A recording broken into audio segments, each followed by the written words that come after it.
ये अंग्रेजों से लेना और ये रकम करीब 1000 लाख करोड़ रुपए की।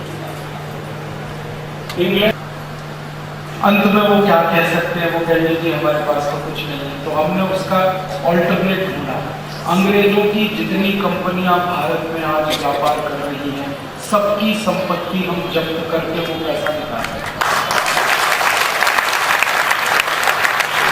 आपको मालूम है अंग्रेजों की एक कंपनी हिंदुस्तान में पर, आपको मालूम है कैडबरीज, ब्रुक बॉन्ड, लिप्टन, ऐसी हजारों कंपनियां, इनकी संपत्ति जब्त करेंगे, पैसे निकालेंगे।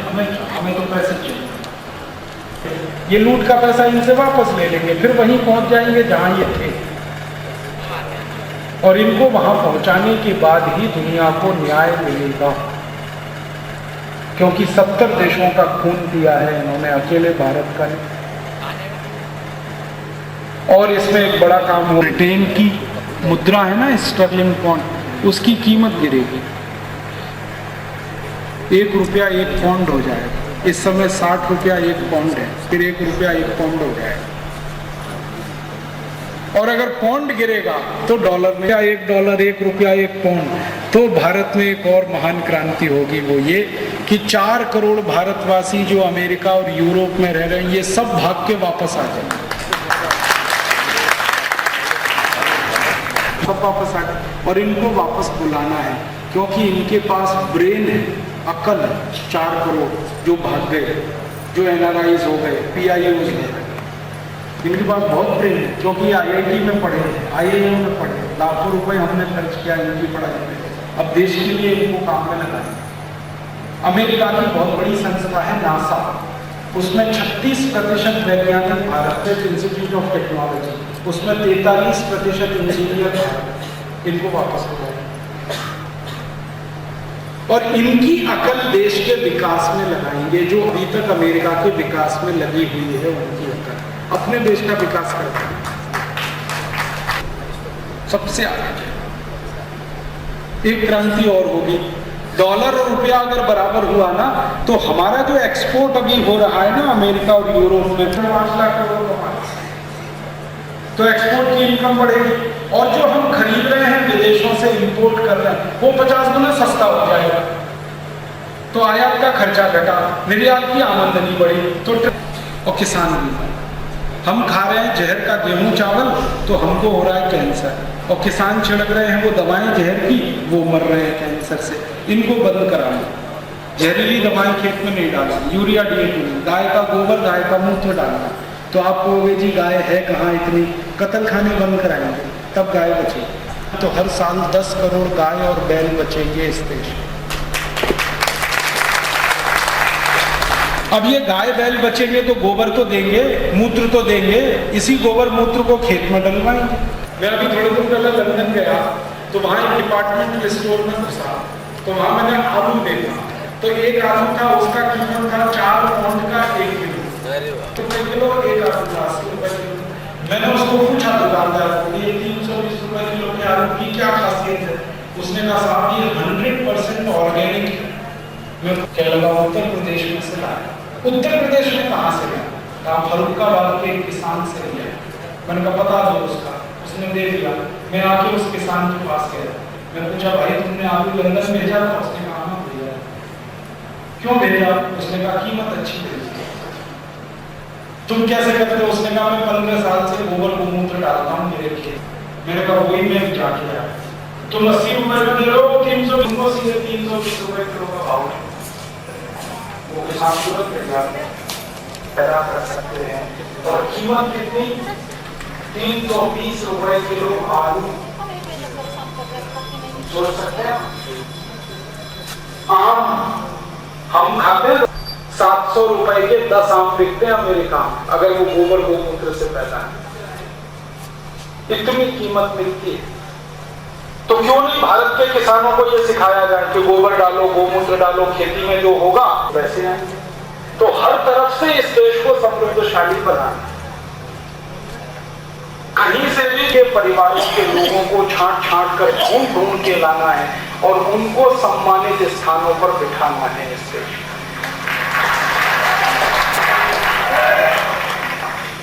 जितने बेईमान गद्दारों का हक नहीं है उस पर। इन्होंने तो उस समय भी देश बेच के खाया, अभी भी देश बेच के खाया। हमें तो ऐसी राजनीति शुरू करनी है इस देश में, इसी को हम कहते हैं व्यवस्था परिवर्तन, और इसी को हम कहते हैं नई राजनीति, नई आजादी। यही हमारा अभियान है। तो आप इसमें थोड़ी मदद करो। अभियान तो हमारा चल पड़ा, आप मदद करोगे तो थोड़ा जल्दी होगा। तो आप बोलोगे आने हैं अगले 4 साल, और इन 5 करोड़ मेंबर की ताकत से 50 करोड़ लोगों का देना है समर्थन, और संसद में जितनी जरूरत है उसको भर के हमें दे दो, नाम पता फोन नंबर, और उसके साथ थोड़ी दान राशि हमें चाहिए आपसे, 11 रुपए 51 रुपए जो आप दे सकते हो।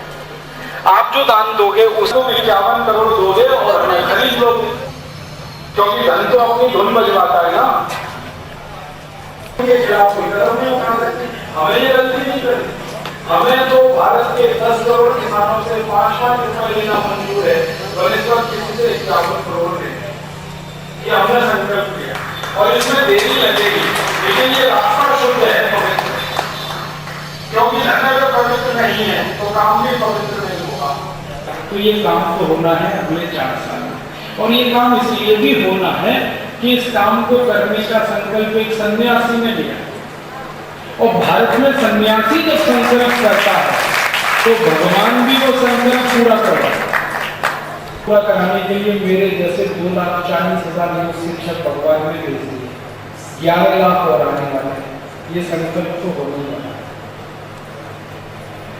आप अगर इस संकल्प में जुड़ोगे तो 4 साल बाद सीना चौड़ा करके, छाती चौड़ी करके आप कहोगे कि हमने भी ये काम किया। 4 साल बाद, इसलिए मैं आपको हाथ जोड़कर विनती करने आया कि आप भी आ जाओ। होना तो है ये काम, यश आपको मिलेगा, क्योंकि सन्यासी को यश नहीं चाहिए, सत्ता नहीं चाहिए, सिंहासन नहीं चाहिए। उनकी सेना के सैनिकों को पानी पिलाने वाले तो रहे होंगे, उनकी बंदूकों में गोलियां भरने वाले तो रहे होंगे। 1857 के सारे क्रांतिकारियों को घेर बटोर के एक जगह लाने वाले एक सन्यासी थे, परम पूजनीय स्वामी दयानंद सरस्वती, जो आर्य समाज के स्थापक रहे। उन्होंने इकट्ठा किया था इन सब झांसी। फिर वही सन्यासी आया, अब उसका नाम स्वामी रामदेव, उस समय शायद स्वामी दयानंद सरस्वती। अब वो सन्यासी फिर इकट्ठा कर रहा है हमको, आओ आओ आओ। जन्म ही इसलिए मिला है,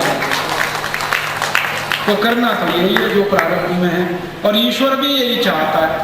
अगर ईश्वर ये नहीं चाहता तो एक सन्यासी के दिमाग में ये विचार कैसे आता कि काला धन वापस लाना? ये तो सन्यासी का सवाल नहीं, तो अर्थशास्त्रियों का सवाल। अर्थशास्त्रियों को शर्म से चुल्लू भर पानी में डूब मरना चाहिए। जिनको ये प्रश्न उठाना चाहिए था वो मौन है, और एक सन्यासी मुखर बच्चों को विज्ञान बना दीजिए, वैज्ञानिक इंजीनियर, कुछ नहीं होगा, वो सब नौकर बनी। वैज्ञानिक होने के लिए मौलिक चिंतन करना पड़ता है, और मौलिक चिंतन करने के लिए भाषा होनी चाहिए। क्या कहते हैं? केमिस्ट्री है ना, तो CHO PA आगे खोपड़ा कहो, और अगर CHO PA आगे चोपड़ा है तो CHEMISTRY केमिस्ट्री को। एक केमिस्ट्री तो दूसरा कोपड़ा, एक चोपड़ा तो दूसरी केमिस्ट्री, यही होना चाहिए। कहीं CHA हो गया। इतनी फालतू भाषा है। कई लोग ये गलतफहमी के शिकार हैं कि अंग्रेजी बहुत समृद्धशाली भाषा है, सबसे गरीब भाषा है। समृद्धशाली बना लो, फूफा का फूफा बना लो, मामा का मामा बना लो, सब बना लो, अंक है। कितने गरीब लोग हैं, चाचा के लिए अलग, ताऊ के लिए अलग, मामा के लिए अलग शब्द ही नहीं है उनके। और ले देखे आंटी, चाची बना लो, ताई बना लो, मौसी बना लो, मामी बना लो, फूफी बना लो, फूफी की फूफी बना लो, सब एक ही है आंटी।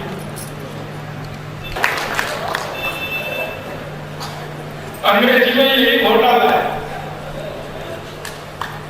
और ऐसा घोटाला तो किसी भाषा में नहीं है जो अंग्रेजी में।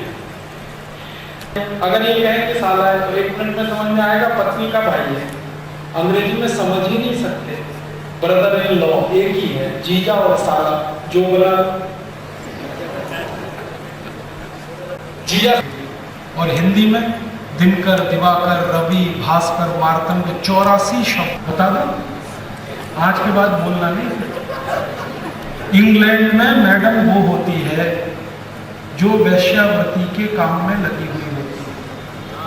इंग्लैंड में वेश्याओं को मैडम कहते हैं, इज्जतदार बहनों को मैडम नहीं कहा जाता। और हम हमारी धर्मपत्नी को मैडम बनाने में लगे। शर्म आनी चाहिए। हमारी बहनों को मैडम बना, हमारे यहाँ कोई मैडम नहीं, इंग्लैंड में है। और ये जो मिसेज है ना, ये भी वही होती है, हमारे यहाँ नहीं हो सकती। मिसेज का मतलब सोचते हैं, जानते हैं क्या? मिसेज का अर्थ है धर्मपत्नी को छोड़कर कोई भी स्त्री जिसके साथ रात को बिस्तर में सो सके, वो मिसेज है। धर्मपत्नी को मिसेज नहीं कहते। और हम अपनी अच्छी खासी पवित्र धर्मपत्नी को मिसेज बनाने में लगे। ऐसे मूर्ख लोग मुझे मिलते हैं रोज, आधे अंग्रेज आधे हिंदुस्तानी, न पूरे अंग्रेज न पूरे हिंदुस्तानी। वो कहेंगे वो Rajiv Dikshit, she is my missus. तो मैं पूछता हूँ रियली? अरे बैठ जाओ भाई, थोड़ी देर में पूछ लेना, थोड़ी देर में पूछ लेना, यहीं पे हूँ। वो जब कहते ना शी इज माई मिसेज, तो मैं पूछता हूँ really she is your missus? तब वो झटका खाते। फिर मैं उनको अर्थ बताता हूँ। मिसेज का अर्थ है धर्मपत्नी को छोड़कर कोई भी स्त्री। और मिस्टर का भी यही मतलब है, पति को छोड़कर कोई भी पुरुष, वो मिस्टर है वहां पर। और ये सब घटवाला पता है क्यों है? क्योंकि इंग्लैंड की सभ्यता में एक्स्ट्रा मैरिटल अफेयर्स बहुत कॉमन है। वहां आप किसी पति और पत्नी से ये अपेक्षा नहीं कर सकते कि वो एक दूसरे के प्रति समर्पित है। वो सवेरे किसी के साथ होते हैं, शाम को किसी के साथ, रात को और किसी के साथ होते हैं। वो पार्टनर ऐसे बदलते हैं जैसे हम शर्ट बदलते हैं, जैसे हम पैंट बदलते हैं। तो जिस देश में पर स्त्री गमन, पर पुरुष गमन सामान्य बात हो, वहां पर मिसेज, मिस्टर और मैडम और ये सब चीजें होती हैं। हमारे यहाँ नहीं हो सकती। इसलिए भारत में इन शब्दों का प्रयोग मत करो। फालतू शब्द, कुछ कुछ शब्द तो इतने फालतू हैं। हम किसी को भी सर कहने लगते हैं कि सर सर। सर क्या है? इंग्लैंड में सर एक उपाधि है, टाइटल। ये किसको मिलता है? जो अत्याचार कर सके अपने नौकरों पर, उसको सर का टाइटल मिलता है।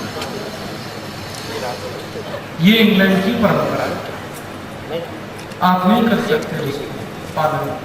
तो फालतू ये अंग्रेजी शब्द बोलना क्यों? और इसमें कोई गर्व नहीं है, मैं आपसे बार बार कह रहा हूँ।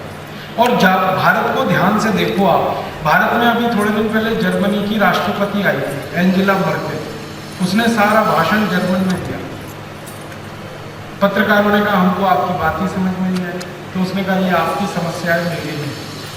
तो पत्रकारों ने कहा अंग्रेजी नहीं बोल सकती? उसने कहा मुझे अंग्रेजी नहीं आती।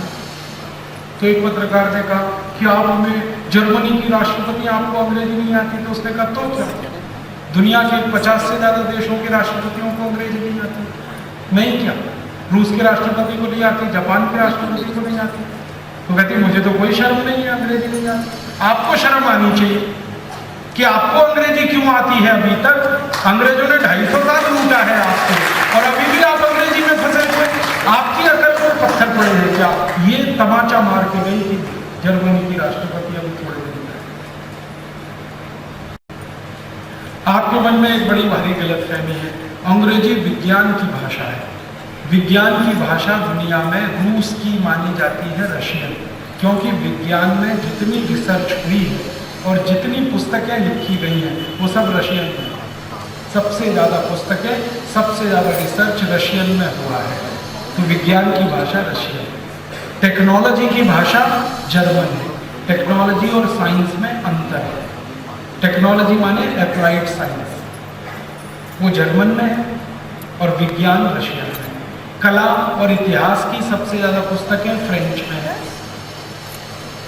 संगीत आदि की सबसे ज़्यादा पुस्तकें फ्रेंच में है।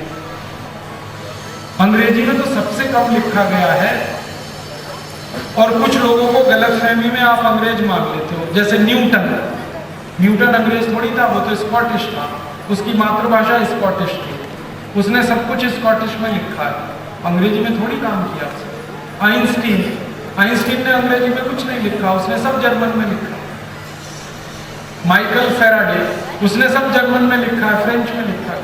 मदाम क्यूरी, उसने सब फ्रेंच में काम किया। दुनिया के सारे महान वैज्ञानिकों को देखा मैंने, 2-3 को छोड़कर सब नॉन इंग्लिश हैं, कोई अंग्रेजी में काम नहीं किया, क्योंकि अंग्रेजी सबसे रद्दी भाषा है, शब्दों की संख्या बहुत कम है। जिस भाषा में शब्द उधार के लेने पड़ते हो, उस भाषा में रिसर्च नहीं होती। इसलिए दिमाग से इस फितूर को निकाल दो। आप कहोगे जी बच्चे कैसे आगे बढ़ेंगे, मैं तो आपको एक उदाहरण देता हूँ डॉक्टर APJ अब्दुल कलाम का। वो इतने बड़े वैज्ञानिक बने, एक बार उनको मैंने खुद पूछा कि आपकी इतनी ऊंचाई का कारण बताओ, तो उन्होंने कहा मैंने 12वीं तक की पढ़ाई तमिल में की है, इसलिए इतना ऊंचा वैज्ञानिक बन गया। अगर अंग्रेजी में पढ़ा होता तो मैं क्लर्क होता कहीं पर, वैज्ञानिक तो नहीं होता। मैं पूछा वो कैसे, उन्होंने कहा तुमको नहीं मालूम, वैज्ञानिक होने के लिए मूल शोध करना पड़ता है, मूल चिंतन करना पड़ता है, और मूल चिंतन तो मातृभाषा में ही संभव है, विदेशी भाषा में चिंतन नहीं होता। हमारे एक और महान वैज्ञानिक है डॉक्टर विजय भटकर, उन्होंने सबसे पहला सुपर कंप्यूटर बनाया भारत का, और दुनिया का सर्वश्रेष्ठ सुपर कंप्यूटर है। एक बार मैंने उनसे पूछा इतना बड़ा काम आपने कैसे किया, तो उन्होंने कहा 12वीं तक में मराठी में पढ़ा, इसलिए ये काम कर लिया, अंग्रेजी में पढ़ा होता तो कभी नहीं करता। क्योंकि बड़े काम करने के लिए मूल चिंतन चाहिए, वो मातृभाषा में ही होता है। क्योंकि मातृभाषा में आप रो सकते हैं, मातृभाषा में गा सकते हैं, उसी में सोच सकते हैं, बाकी किसी में संभव नहीं होता। तो बच्चों को आप जो सिखाते हो ना, वो रटते हैं, सीखते लिखते कुछ नहीं, और रटा हुआ कभी भी निकल जाता है। ज़्यादातर अंग्रेजी पढ़ने वाले बच्चों को मैं पूछता हूँ कल के इम्तहान में क्या लिखा, उनको आज याद नहीं, क्योंकि भूल गए, रटा हुआ था भूल गए, इम्तहान में लिखा उसी की बात भूल गए, आगे कभी भी याद नहीं रहते। अंग्रेजी में मैंने बहुत पढ़ा, मेरी पढ़ाई का 99% में भूल चुका हूँ, क्योंकि मैंने अंग्रेजी में पढ़ा था। जो हिंदी में पढ़ा है उतना ही मुझे अभी याद है, अंग्रेजी वाला सब भूल गया। तो जो भूलना है उसके लिए दिमाग खराब क्यों करो? तो आप बोलेंगे जी जिनको अंग्रेजी सीखनी है वो सीख, अगर किसी को इंग्लैंड जाना है उसको अंग्रेजी सीखनी है वो सीख लेंगे। ये थोड़ी कि जबरदस्ती सबको अंग्रेजी सिखाएं, क्योंकि सबको तो इंग्लैंड जाना नहीं, जिनको जाना है वो अंग्रेजी सीख लेंगे। आप बोलेंगे जी कहाँ सीख लेंगे? यहीं बालाघाट में जब मैं घुसा था बड़ा बोर्ड लगा हुआ है अंग्रेजी सीखिए 15 दिन में, यही सिखाने वाले हैं 15 दिन में। तो जब 15 दिन में बालाघाट में अंग्रेजी सिखाने वाले हैं तो 15 साल क्यों खराब करें अपना, 15 दिन में सीख लेंगे। तो आप कहोगे जी वो आधी अधूरी सिखाएंगे, तो पूरी इंग्लैंड में जाके सीख लेंगे, यहाँ आधी अधूरी सीख लेंगे। जब अंग्रेज यहाँ आते हैं तो पूरी हिंदी सीख के आते हैं क्या? टूटी फूटी हिंदी सीख लेते हैं और काम चला लेते हैं ना, भारत से घूम टहल के वापस चले जाते हैं। वैसे टूटी फूटी अंग्रेजी हम सीख लेंगे, इंग्लैंड घूम टहल के आ जाएंगे, और अब इंग्लैंड में घूमने लायक कुछ बचा भी नहीं। उद्योग सब खत्म हो गए, व्यापार सब डूब गया, और देश दिवालिया होने के कगार पर है। देश डूब जाएगा, भाषा भी डूब जाएगी, तो करोगे क्या आप अंग्रेजी का? और मुझे सबसे ज़्यादा तकलीफ होती है कि कोई विद्यार्थी को जब आप मार मार के अंग्रेजी सिखाते हैं ना, आप उस विद्यार्थी को खत्म कर देते हैं हमेशा, क्योंकि वो अंग्रेजी नहीं सीखता है, गुलाम होने के लिए तैयार होता है। मार मार के आप उसको गुलाम बनाते हैं। हमारे घरों के छोटे छोटे बच्चे कैसे परेशान होते हैं, वो कहते हैं अम्मा ये आलू है, अम्मा कहती नहीं पटेटो है, आलू नहीं पटेटो। अम्मा की बुद्धि को क्या करें, पटेटो में क्या रखा है, वो तो आलू बेचारा जानता है, सीख रहा। कहता अम्मा ये टमाटर है, नहीं नहीं टमाटो है, टमाटर नहीं टमाटो। और अम्माएं कैसे कैसे शब्द ढूंढती है। बच्चा जो टट्टी करता कहते पोटी है, क्या मूर्खों का शब्द लाया, पॉटी है। पीओटी, पॉट माने होता बर्तन, और पॉटी माने बर्तन के जैसा। अब ये टट्टी बर्तन के जैसे कैसी है? मूर्खों के मूर्ख पता नहीं कहां से पैदा हो, पॉटी है। टट्टी कहने में शर्म लगती है क्या? वो भी एक शब्द है। मूर्खों के शब्द आप क्यों बोलते हैं बच्चों के साथ? बेचारे परेशान होते रहते हैं बच्चे। उनको लगता है कि हमारी अम्मा ने बोला पॉटी है, तो वो भी पॉटी पॉटी पॉटी पॉटी बड़े हो जाते हैं बोलते बोलते।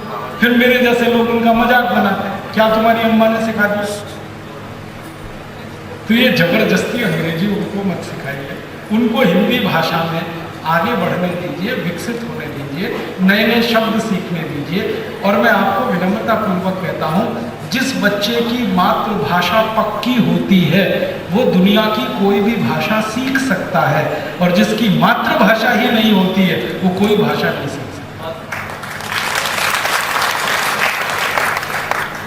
अंग्रेजी को हटाइए। कहां कहां से हटाएं? अपनी जिंदगी से हटाएं।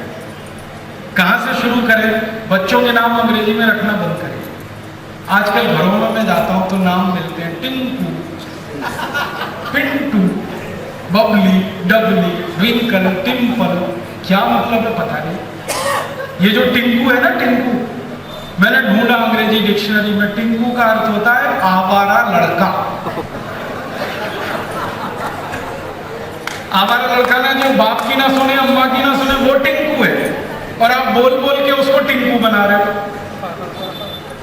और मेरे समझ में ये नहीं आता, किसी के घर में मैं जाता हूं तो पिताजी का नाम रामदयाल, माताजी का नाम गायत्री देवी, बेटे का नाम टिंकू। अब ये रामदयाल और गायत्री देवी का टिंकू कहां से आया? पिंटू, बबली, डबली, ट्विंकल, डिम्पल, कुछ मतलब ही नहीं जिन नामों का। क्यों रखे हैं आपने? हटाओ ये सब नाम। अच्छे अच्छे हिंदी के, संस्कृत के नाम। कुछ कमी है क्या अपने पास नामों की? बहुत अच्छे अच्छे सुंदर सुंदर नाम।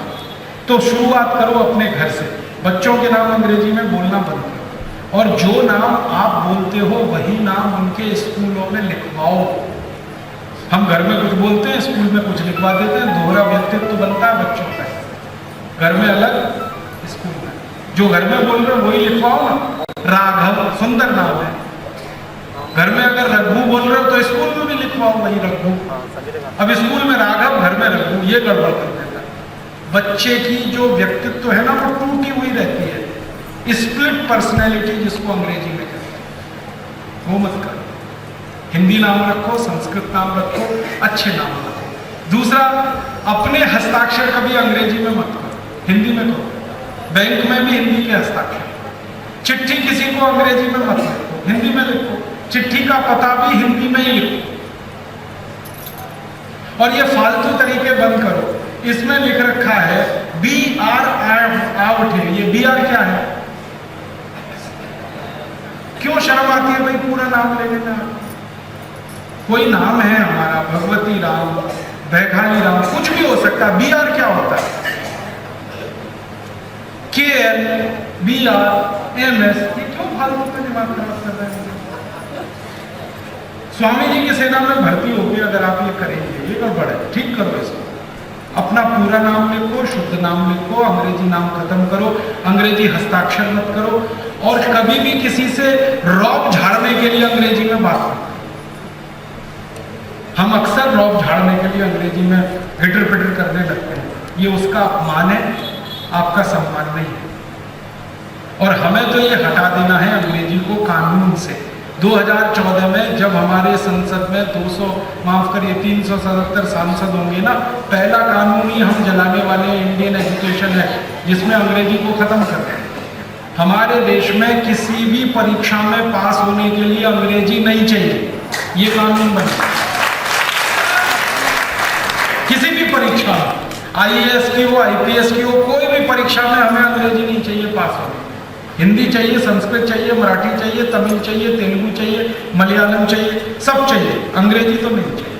और नौकरी के लिए अंग्रेजी की जरूरत जब हम कानून में खत्म कर देंगे तो बाकी सब जगह अंग्रेजी अपने आप खत्म हो जाएगी। और अंग्रेजी हटानी है हमें अदालतों से, सुप्रीम कोर्ट, हाई कोर्ट में हमें अंग्रेजी नहीं चाहिए। जो वादी और प्रतिवादी हिंदी जानता है, हिंदी में मुकदमा होना चाहिए, हिंदी में बहस होनी चाहिए। और कोई न्यायाधीश कहे कि मुझे हिंदी नहीं आती तो नमस्ते करके उसको लंदन भेज दें कि जाओ भाई तुम वहीं पे अच्छे हो। जिनको हिंदी नहीं आती उनको भारत की अदालत में रहने की ज़रूरत नहीं।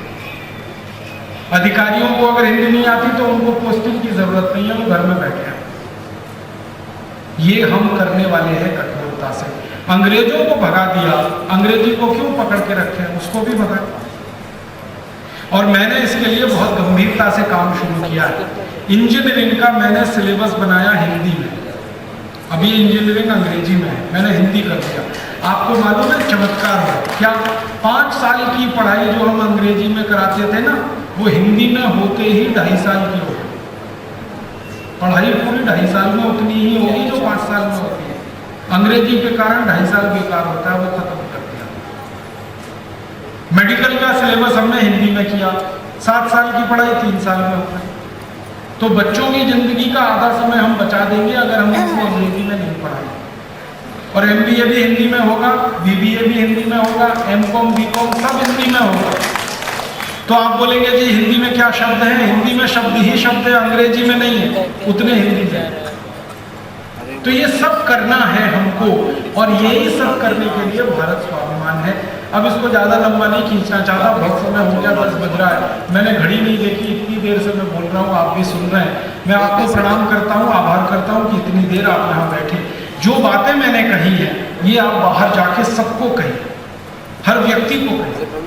आप मेंबर बनिए, दूसरों को बनाइए, दूसरे और दूसरों को बनाएं, और ये इतना तेज हो जाए काम कि बालाघाट जिले में कोई घर ना बचे जिसमें भारत स्वाभिमान का कोई सदस्य ना हो, फिर मध्य प्रदेश में, फिर पूरे देश में। और इसी में से ताकत निकलेगी और वो ताकत इस देश को स्वतंत्र बनाएगी और स्वराज्य की स्थापना करेगी।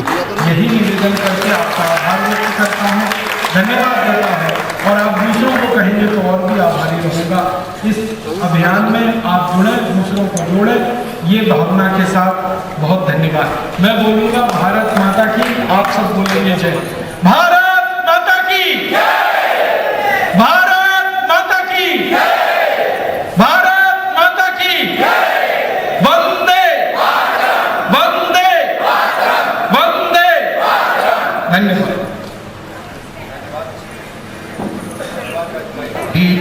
आप पधार कर हमारे साधक गणों को आपने जो अपना अमूल्य समय दिया, और लगातार 7 बजे से रात्रि के 10 बजे तक हमारे साधक गण जो यहाँ पर लगातार है, पानी तक पीने को नहीं उठे हैं, उनसे मेरा 1 मिनट का और निवेदन है कि आपके स्वल्पाहार के लिए गुरु परिवार की ओर से श्री हमारे ढरकराम जी साकरे और अभय सेठिया जी के सौजन्य से आपके लिए स्वल्पाहार की व्यवस्था रखी गई है। आप अपने स्वल्पाहार के पैकेट साथ में लेते जाएं। कि राजीव भाई बाल ब्रह्मचारी के रूप में एक सन्यासी के साथ देने के लिए अपने जीवन तन मन धन को अर्पित कर दिया है, वैसे ही हमारे बालाघाट जिले से अजय मड़ावी लालवर्रा रानी कोटार से हैं, जिन्होंने अपना जीवन स्वामी रामदेव जी के चरणों में अर्पित किया है और हरिद्वार के लिए निकल पड़ा है। उनके माता पिता आए हुए हैं, उनसे मैं चाहूंगा कि राजीव भाई के द्वारा स्मृति चिन्ह हमारे मंच से प्रदान किया जा रहा है।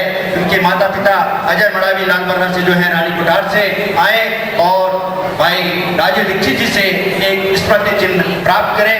इसी कड़ी में दूसरा हमारा होनहार सुपुत्र जो रंजित बिसेन खुटिया गांव से आया है, और यह भी स्वामी जी के मिशन में अपना तन मन अर्पित करके हरिद्वार को अपना समय दे चुके हैं। उनके भी माता पिता हैं, मैं चाहूंगा कि उन्हें भी राजीव भाई के द्वारा एक स्मृति चिन्ह प्राप्त होगा। ऐसे ही हमारे ये अजय मड़ावी जी के माता पिता यदि आए हों तो मैं चाहूंगा कि स्मृति चिन्ह प्राप्त करें। इसी प्रकार से रंजीत बिसेन खुटिया गांव बालाघाट से यदि इनके माता पिता हैं तो वे स्मृति चिन्ह प्राप्त करें। स्मृति चिन्ह की कड़ी में हमारे मंचासी ने हीरालाल जी ताम्रकार स्वतंत्रता संग्राम सेनानी, और इन्होंने 21,000 रुपए दान देकर हमारे पतंजलि परिवार में जुड़े हैं। आपका भी स्वागत स्मृति चिन्ह के द्वारा भाई राजीव दीक्षित जी करने जा रहे हैं।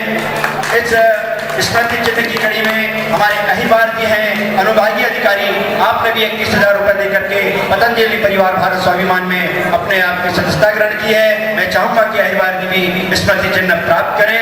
हमारे बीच मध्य प्रदेश के बैतूल जिले से मंडल प्रभारी के रूप में बालाघाट जिले के प्रभारी हैं भाई भीमराव आवटे जी, मैं आपसे भी चाहूंगा कि राजू भाई से स्मृति चिन्ह प्राप्त करें। इसी प्रकार हमारे मंच पर बालाघाट नगर पालिका के नगर के प्रथम नागरिक के रूप में भाई रमेश मंगलानी जो उपस्थित हैं, मैं चाहूंगा कि आप भी स्मृति चिन्ह प्राप्त करें। और इसी कड़ी में हमारे जो समयदानी अर्पित भाई हैं, जो अपना जीवन स्वामी जी के चरणों में अर्पित किया है, इनके माता पिता मंच तक पहुंचने का कष्ट करें और स्मृति चिन्ह प्राप्त करें।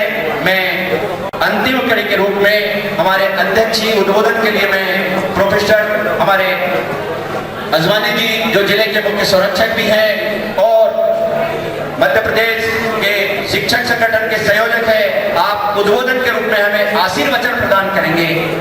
आशीर्वचन प्रदान करने के लिए चलो तो ठीक है। इसके बाद पत्रकार वार्ता है। आप सभी भोजन के पैकेट आपके बने हुए हैं। सभी महानुभाव साधागणों से मैं चाहूंगा कि बालाघाट जिला चिंता छोड़ के चिंतन करे और हमारी पत्रकार वार्ता का जो समय है, मैं चाहूंगा कि सभी पत्रकार बंधु हमारे जो एकत्रित हुए हैं इसी मंच पर भाई राजीव दीक्षित से मिलें और अपनी पत्रकार वार्ता को प्रारंभ करें। साथ ही सभी साधकगण जो हमारे तरुण सागर जी, मुनि परिवार के भाई अभय सेठिया जी, झलक ठाकरे जी, योगेश विजयवार जी के सौजन्य से स्वल्पाहार का जो आयोजन किया गया है, वे सभी स्वल्पाहार लें। और मैं राजीव भाई से अनुरोध करूंगा कि बालाघाट जिले के विभिन्न अंचलों से, जो कि हमारा बहुत ही आदिवासी क्षेत्र हैं, दूर अंचलों से आए हुए हैं और 3 बजे से आपके उद्बोधन के लिए अपने स्थान को छोड़ा तक नहीं है, मैं उन्हें साधुवाद देता हूं इस मंच के माध्यम से। और आप सभी धन्यवाद के पात्र हैं कि आपने अपना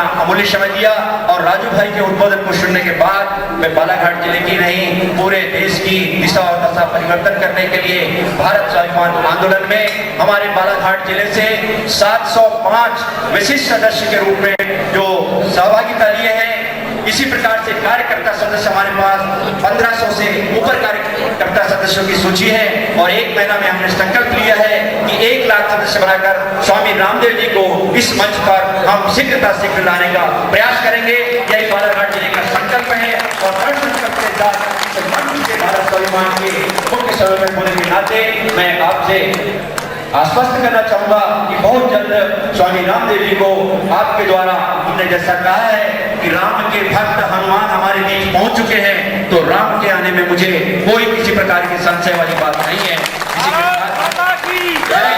भारत माता की वंदे वंदे वंदे। धन्यवाद।